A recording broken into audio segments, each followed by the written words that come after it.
এজন মানুহৰটো আৰু দুটা ডিফাৰেন্স হ'ব নোৱাৰে, কিন্তু এইটোৱে ঠিক যে 100-200 আসন পালে নিশ্চিতভাৱে দায়িত্ব আগতকৈ বেছি বাঢ়ে। গতিকে যোৱা 5 বছৰ আমি যিমান কষ্ট কৰিছিলোঁ এইবাৰ তাতকৈ আৰু বেছি কষ্ট কৰিম যাতে অসমৰ উন্নতি হ'ব পাৰে।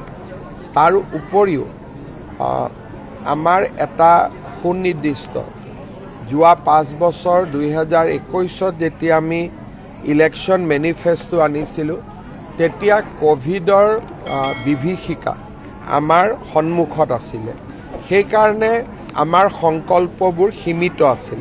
কিন্তু এইবাৰ আমাৰ নিৰ্বাচনী ঘোষণা পত্ৰখনত আমি যোৱাবাৰৰ তুলনাত আৰু বেছি কাম কৰাৰ প্ৰতিশ্ৰুতি দিছোঁ আৰু মই নিশ্চিত যে আমাৰ ঘোষণা পত্ৰখনক আমি হাতে কামে ৰূপায়ণ কৰিম। চাওক, এনেকৈ ধৰণৰ প্ৰত্যেক দিনাই আজিও গৈ পেলাই 3খন মিটিং কৰিব লাগিব। অহা বাজেট ছেশ্যন বিশেষকৈ আমাৰ এতিয়া মাৰ্চ মাহত বা ফেব্ৰুৱাৰীত এইবাৰ বাজেট হোৱা নাছিল। জুলাইৰ 5 বা 6 তাৰিখৰ পৰা আমাৰ বাজেট অধিৱেশন আৰম্ভ হ'ব। বাজেট অধিৱেশনৰ আগতে বা 5 বছৰীয়া পৰিকল্পনা এটা লৈ বিভিন্ন বিভাগৰ লগত এইকেইটা দিন মই কথা পাতি থাকিম।